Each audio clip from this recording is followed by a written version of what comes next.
money is emotional. It shouldn't be, but it is.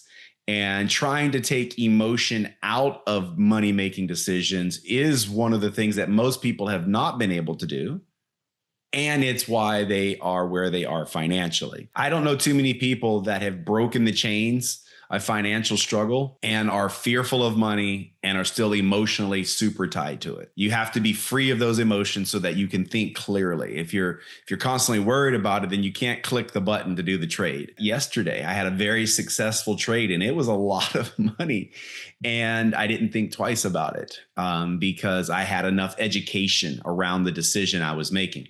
Again, when you're investing, no guarantees. It could have completely gone the other way, but it didn't. In fact, I crushed about a 10% return in less than 24 hours.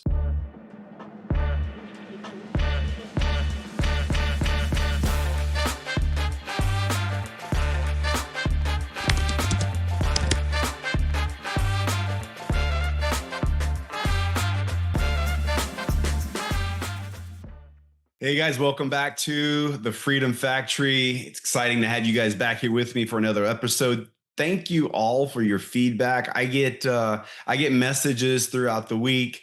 I get emails or direct messages through social media, and it fires me up. It excites me. So keep those coming. You guys can send me an email at brandon@freedomfactory.info. brandon@freedomfactory.info. In fact, while I'm talking about it, go to the website right now. We haven't launched this website officially, but we will do it in a big splash at some point soon when it's completely ready. But it's got some good stuff there already. Go to the website, go to freedomfactory.info. And there's two things you can sign up for there that's free. The newsletter, if you're not signed up and you're not getting our newsletters, sign up and start getting our newsletters. And you can also sign up for our direct chat, our WhatsApp chat. So click on that, submit your phone number there, and that will put you in the loop with everything that we've got going on here, as well as the podcast that we're dropping. So go check that website out, send me an email. Keep the insight, the comments coming. I love it. I love being able to communicate with my community. And that's what we're going to be doing a lot more of this year. I've got some big plans for, I say this year, this next season, like July through June, which is kind of year 2 of the Freedom Factory. Some things that we're wanting to do. I'm planning a live event for next year, guys. I don't know exactly when or how or what it's going to look like, but I've got the concept in my mind and it's going to be fantastic for everybody that attends that event. It's going to be really good. So anyway, this week's topic is about you and your money and where do you store it?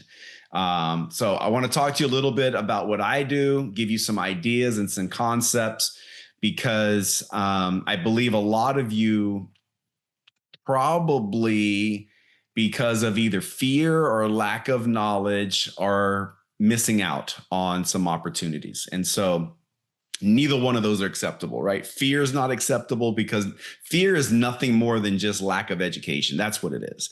I mean, literally, I've said this so many times, like, we have certain people have phobias, right? I'm not talking about a phobia of snakes or spiders. I'm talking about like just, our everyday fears. Our fear around money is that we lose it. That's what most people are fearful about when it comes to money. They're not fearful that their money's going to double. They're fearful they're going to lose it. So for that reason, they make decisions that kind of make them comfortable with their money and are just not educated to know that there's other options. And so I'm going to talk to you about some options, but also listen. First of all, this is not financial advice. I'm not an advisor. Think of this as entertainment for you, financial entertainment for you. But I will tell you some stories about what I do. Right or wrong, you decide. And I will say everything in your financial world is predicated on a couple things. One is your relationship with fear. What's your fear factor? Like, what's that level, right? Like, what's your level of fear around money? Because everybody has this risk tolerance. Some is high, some is low, kind of like pain tolerance. Some is high, some is low. Well, risk tolerance is the same way. Like I'm married, and that's the other thing is if you're in a relationship, now it's just not you, it's someone else. I mean, I've been married for over 30 years. So, my wife and I see eye to eye on a lot of things, but she feels a little differently about some things when it comes to money. And so there has to be a compromise. There has to be a coming of minds together. And so that's a big part of this as well too, is money is emotional. It shouldn't be, but it is. And trying to take emotion out of money making decisions is one of the things that most people have not been able to do. And it's why they are where they are financially. You can't, I don't know too many people that have broken the chains of financial struggle and are fearful of money and are still emotionally super tied to it. You have to be free of those emotions so that you can think clearly. If you're constantly worried about it, then you can't click the button to do the trade.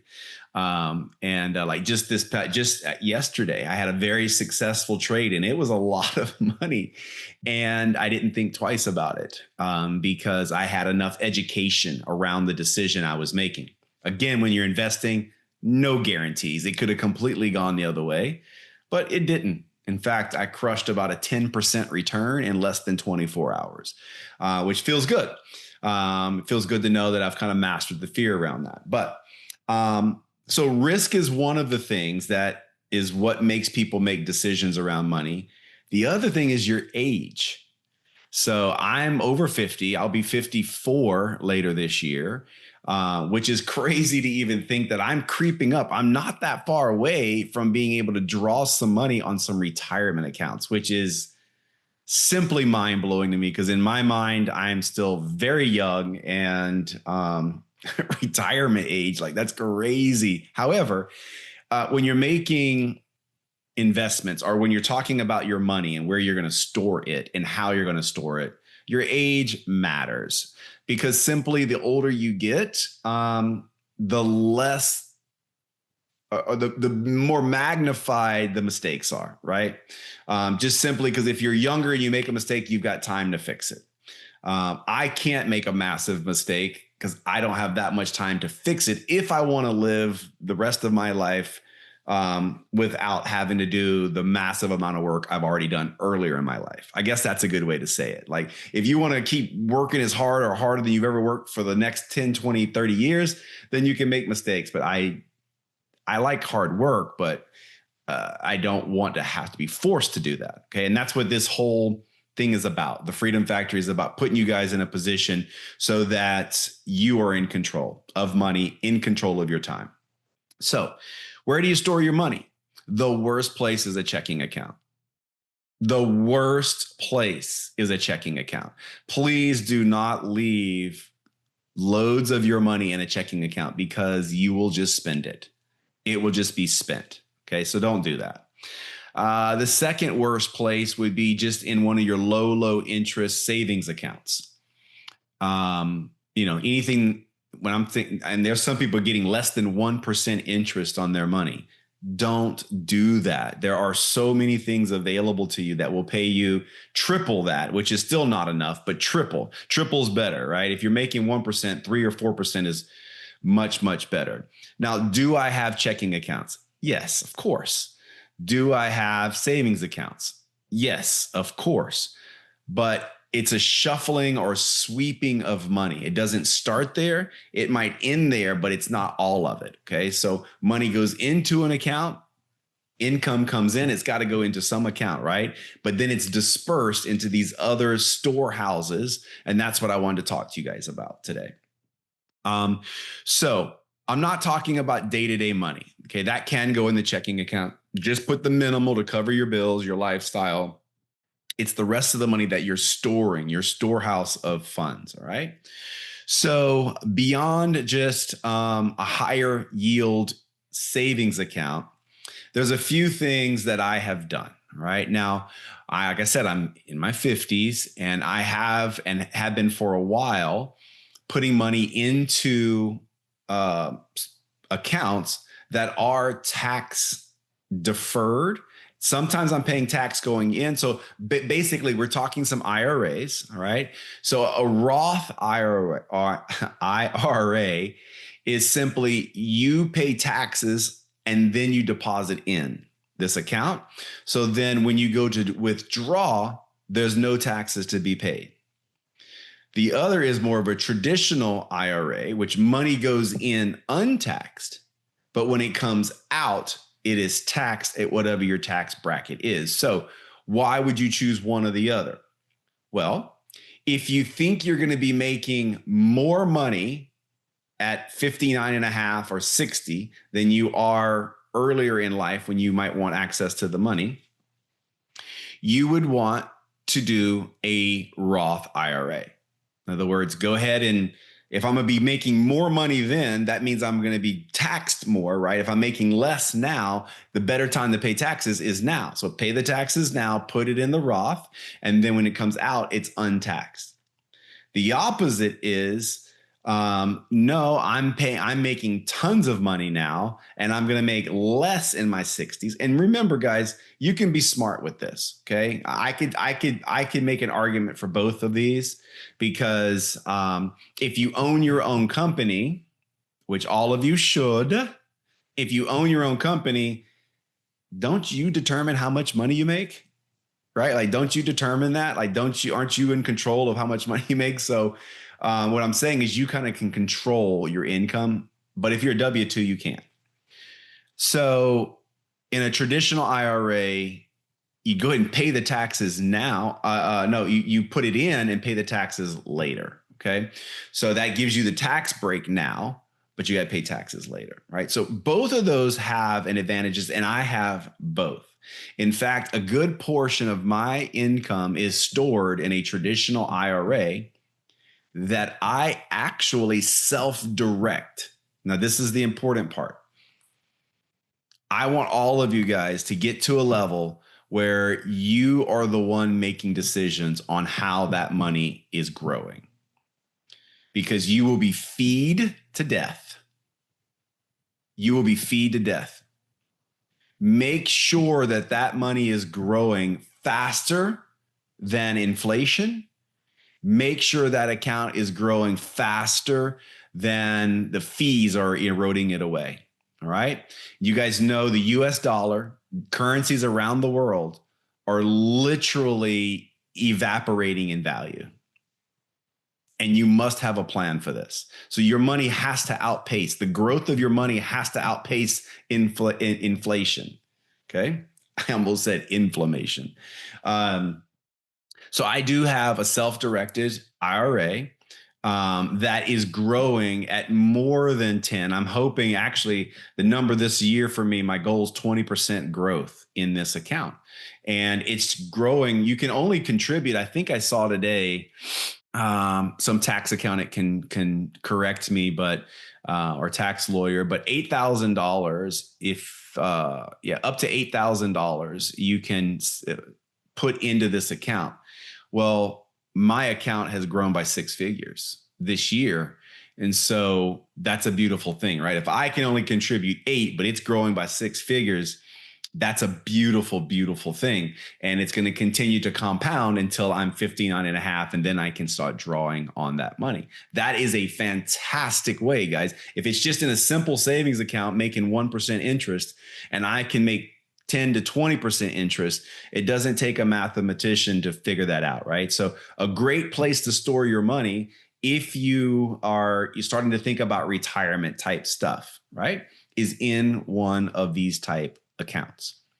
Another place that we have stored a lot of our money, a good bit of our net worth, is stored in insurance account, insurance vehicles, life insurance. Now, I know this is heavily debated, okay? And I've gone back and forth actually myself on, did I make a mistake on this thing? Because a whole life policy, and particularly I use one called a participating whole life, PWL, participating whole life. I use that because it gives me some advantages over just a regular whole life policy. And there are some expenses to it, though. You're going to put money in, you're going to put more money. Your cash basis is going to be higher than your cash value for a while. So you will have deposited more money than you can withdraw for a while. But at some point, those scales tip the other way. where your dividend and what you have access to put your hands on is more than what you've paid in. And that's the beauty, one of the advantages of a participating whole life and whole life policies. But there's much more to it. The reason I love using this insurance vehicle as a way to store my wealth is I can take loans out against my cash value. So let's just use $100,000. I can take a loan out. Okay. The policy that I'm in is earning about 6% a year. And when I take a loan out, they charge me about 6%. So that's net zero, right? So let's say I got 100 grand in and it's earning 6%. If I borrow the 100 grand, my 100 grand still sits in the account. It's still earning 6%. Okay. If I borrow against it and it's a 6% loan, that's net zero. Okay. It's net zero. But who would like to sign up for net zero interest rates? I'm raising my hand if you're out there in podcast land, not on YouTube. If you're on YouTube, you see. I love zero interest. Like that allows me to execute on some deals that other people can't. Other people have to factor in interest rates and what it's going to cost them to get their hands on money. I do not. I have made several business decisions where I just go out, I get my cash, they give me the loan, no questions asked. I go execute the deal, and then I start paying back the loan. In fact, I've got one deal that by the end of this year, is going to be paid off. The loan's going to be paid back, and it will be cash flowing to me close to 6 figures a year. And I did that deal with the money that's sitting in the life insurance plan. Okay. That is powerful. I didn't have to go ask for permission. I just got my money at zero interest. So a fantastic place to store your money is in a vehicle like that, in my opinion. And I've been doing it for a long time. The other thing is it's asset protected too. So if you've got if you got $1 million or let's say you got $2 million and it's just in a regular bank account and you get sued, they have access. You can lose it. They can't touch my money in my life insurance policy. I can get sued and I can lose the lawsuit. Let's say vehicular homicide. I was not paying attention. Horrible situation. I would be sued, I'm sure. They cannot touch that wealth. They can only touch what's in these normal bank accounts. And that's why I'm telling you, don't store a bunch of money there, guys. Don't do that, because that's opens you up to losing it. There's so many reasons not to do that. Okay. So there's a lot of advantages to that. Okay. Another place that I store my money, and this is going to be kind of for some of you like a new frontier, is in something called a cold wallet. And now we're talking cryptocurrency. I have a device. It looks like a little flash drive. In fact, I got 3 of them for different cryptocurrencies. And I store my cryptocurrency in these cold wallets. And that gives me and me only access to that money. So yes, some of my net worth is stored in those devices. And then those devices are stored places with high security, of course. And so what I'm telling you in all of this podcast, guys, is don't keep your money all in one spot and have a strategy. So we've got the really safe strategies. We've got the money market account. We've got a little bit of money in some normal little savings accounts. But then we have these other vehicles where we are storing the wealth so that it is outpacing the eroding US dollar with inflation and the printing of money. Okay. So it's really important that you guys understand this process, because why are you guys working so hard only to give it away? Like if you don't have a plan, if you don't have your money stored in the right spot, you're spinning your wheels, man. You're wasting money. You're literally just go tear off, 20-30% of your dollar and throw it in the air and just let it blow away. Like you are literally wasting your money. And to have a plan financial plan is critical. We're going to be talking more and more about this over this next year. I want all of you to have a solid financial plan that if you have a partner that both of you agree on and that you guys are working together on, because without that, you're going to find yourself a year from now in a worse position than you are now, because in a year from now, things are going to be more expensive. There's going to be more inflation. The US dollar is going to be worth less a year from now. And so are all the other currencies around the world. They're going to be worth less. So you need a strategy. This is important. Having a strategy is just as important as making the money. Okay. Because let's face it, at some point down the road, you're probably going to want to have more time freedom and more financial freedom. That's why you're here. And you need to have a solid plan to get you there as fast as you possibly can. So have these places where you can store your money that's working for you. And it needs to work around those two things, your risk tolerance and your age. All right. There's all these other apps. There's just hundreds and hundreds of places to store your money. Just make sure that before you make a choice, you're making a decision based on, is this locking my money up until I got to get to retirement age? Like, don't put, if you're in your early 20s or early 30s, don't put all of your money in that lockbox, because then you might need access to that money and you can't touch it without penalty. You can go pay the penalty and you can always get your money, right? But why pay the penalty if you could split it up a little bit? So just make sure that you've kind of analyzed based on what your needs are and what you're thinking is the next foreseeable 5 or 10 years of your income. You can make some really good, predictable decisions on your money so that it's working for you and that you're paying the least amount of taxes. That's what I really want for you guys. And so there's a number of the things I did too. I did self-directed defined benefit plans. That was a nice tax strategy for me. But here's a horrible tax strategy: no plan, because that will sink you financially. All right. So make sure you guys know what you're doing, to where you're storing your money and why you're storing it that way. Have a plan for it and let that plan help you leverage. That's really what you're wanting, right? Have that money growing for you, and then that you have access to the money so that you can leverage when opportunities arise. That's what I've done. I got money in these storehouses, and when opportunity arises, I can take that money and leverage it to go out and execute on an opportunity without having to go to a bank and ask for a loan. Being your own bank. That's what we're talking about. How cool does that sound, to be your own bank? In fact, we've done this with vehicles. When a couple years ago, we got my wife a new vehicle, and interest rates were nuts. I'm like, I'm not paying it. We just tapped into some of the storehouse and just paid the loan back ourselves at a 0% interest. Cars are a horrible investment, almost all of them. Although I have a car that now I've owned for almost 3 years, and it's worth more now than when I bought it. I like that.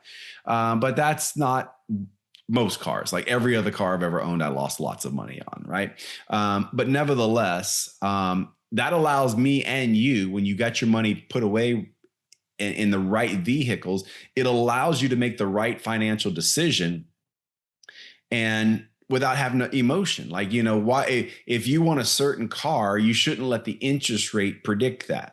If you want a certain car, but you're not able to get it because of interest rates, that just tells me you didn't listen to this podcast. You don't have your money working for you and stored in the right places. If it's stored in the right places, you get the vehicle you want and you don't pay all the high interest rates. That's why this is super important. It gets you financially where you need to be faster. So anyway, guys, I hope you enjoyed this episode.